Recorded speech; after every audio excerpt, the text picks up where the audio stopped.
grave, euh, qui peut nuire énormément à la personne et à son entourage. C'est quand on a une double personnalité, enfin, je sais pas trop, on n'est pas normal, enfin, je sais pas vraiment. On est un peu taré, on est fou, enfin. C'est un dédoublement de personnalité qui peut se. Enfin, qui par moment, bon, c'est une personne normale et par moment qui va, entre guillemets, va délirer, qui va rentrer dans son monde spécifique à lui, qu'il a créé. Je pense que c'est une maladie mentale qui provoque peut-être un dédoublement de la personnalité ou qui provoque des voix. Chez le patient, il entend des voix et des choses qu'on lui demande de faire dans, dans son esprit. Je crois que c'est quelque chose comme ça.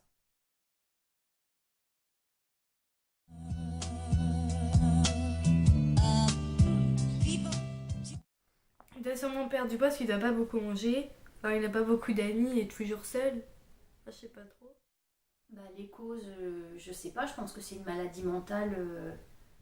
Est-ce qu'elle a été provoquée par, par des problèmes dans le vécu de la personne? Je crois pas. Je pense que c'est quelque chose qu'on a en soi quand on est, à mon avis. Peut-être qu'il se développe de par le vécu, mais c'est pas forcément l'entourage ou le vécu de la personne qui fait que la personne devient schizophrène. Je pense qu'elle doit avoir cette tendance-là au départ. C'est dans le circuit qui régit les neurones et c'est un produit bien spécifique, je ne me souviens plus du nom, genre méthanine, un nom comme ça, mais enfin bon, qui n'est ce produit-là n'est pas aux bonnes conditions, en point de vue quantité, donc ça provoque un dérèglement. On dit que ça peut être suite à un choc émotionnel. On dit aussi que ça peut être déclenché par le cannabis.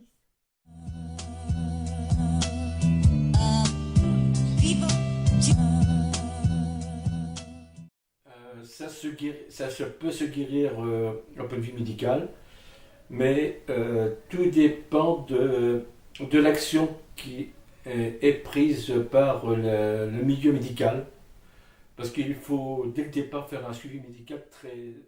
Je pense que ça se soigne.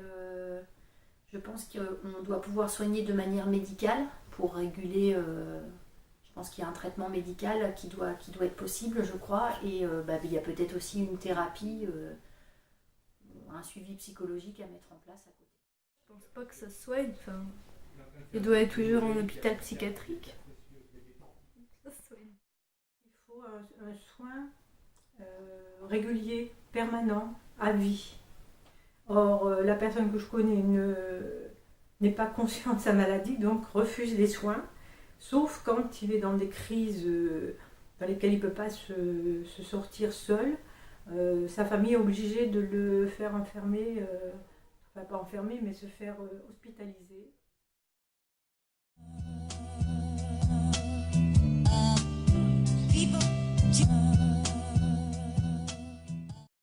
J'ai lu un article dans lequel on disait qu'il y avait une personne sur 100 qui était atteinte de schizophrénie. 47% de gens. Je sais pas, 1% ou 2%, enfin, j'en ai aucune idée. Peut-être même moins que ça.